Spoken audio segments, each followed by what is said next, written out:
Dawn came quietly, painting the horizon with gentle bands of gold and rose. The desert shimmered with early morning light, soft and pure, as though creation itself was holding its breath. Matthew and Abba Elias stood outside the hermitage.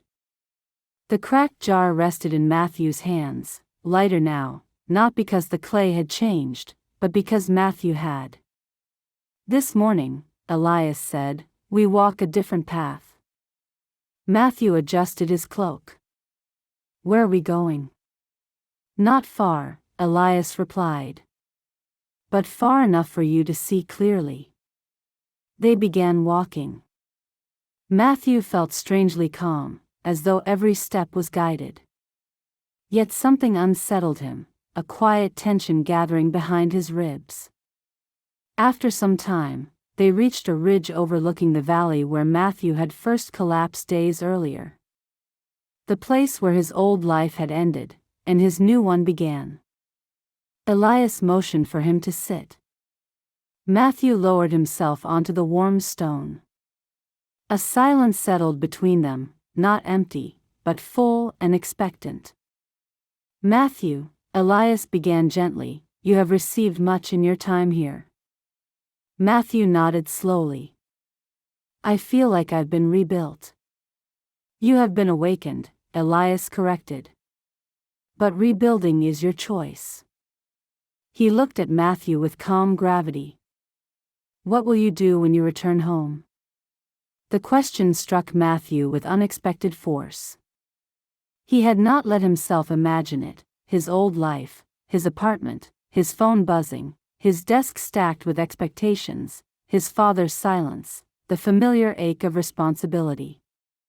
His breath caught. "I don't know." "Then now is the time to decide," Elias said.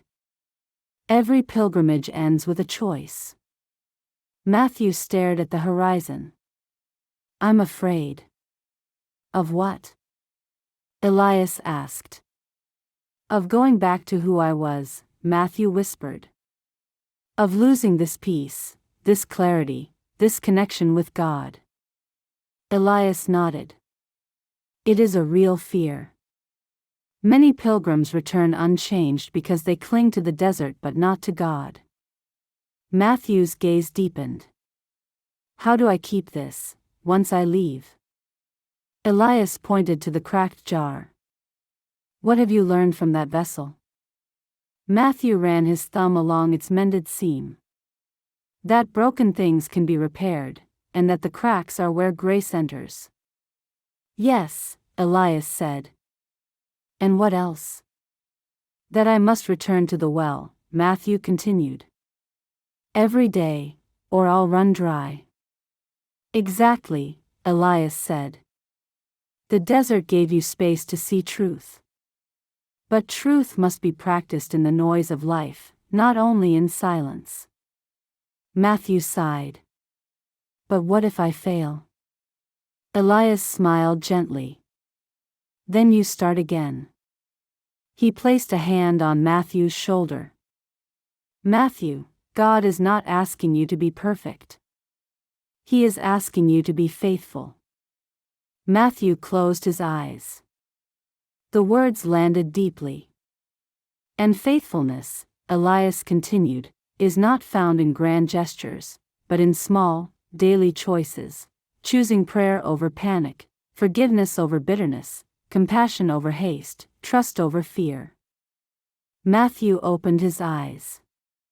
"Is that the choice I must make?" Elias shook his head. "No. The choice is larger."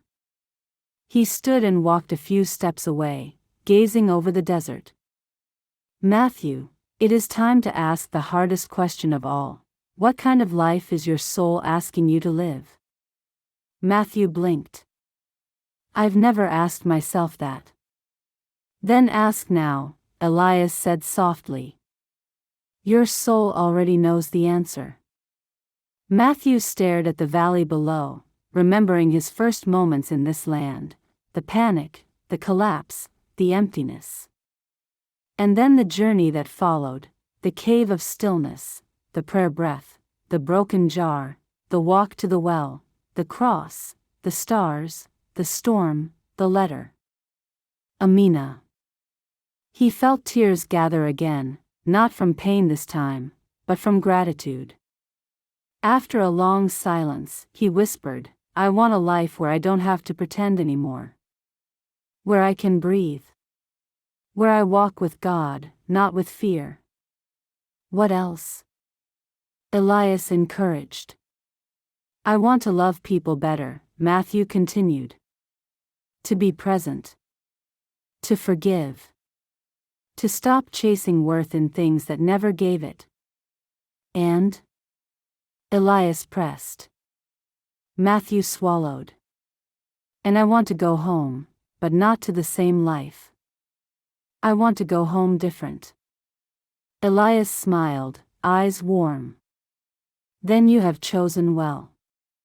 Matthew exhaled shakily. But I don't know what that life looks like. You do not need to, Elias replied. You simply need to walk with God, and He will show you. Matthew looked at him, fear and hope mingling in his eyes. Will it be hard? Yes, Elias said honestly. All good paths are. Will I fall? Many times. Matthew bit his lip. And if I become lost again? Elias placed his hands gently on Matthew's cheeks, guiding his gaze.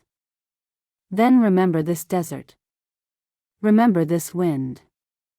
Remember this sky. And remember that God found you once.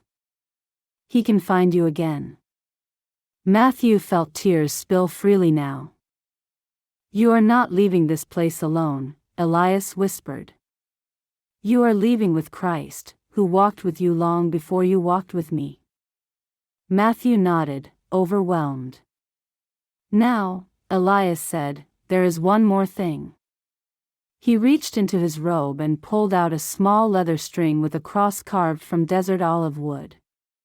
This belonged to my teacher, Elias said. And his teacher before him. And now, it belongs to you. Matthew took the cross gently, reverently. I can't accept this. You must, Elias insisted. It is not a token of achievement, but a reminder of who walks beside you. Matthew bowed his head and slipped the cross around his neck. When do we leave? He asked softly. Elias smiled. When you say you are ready. Matthew stood. His legs trembled. His heart beat loudly.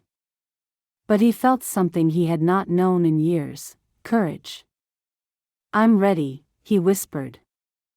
Elias nodded. Then the desert has done its work. They turned toward the long path that would lead Matthew back to the world. The rising sun cast a warm glow across the sands. Matthew looked back once more at the land that had broken him, healed him, reshaped him. Then he whispered, Lord, guide my steps. I choose you. And the desert, ancient and listening, held his whisper in its heart.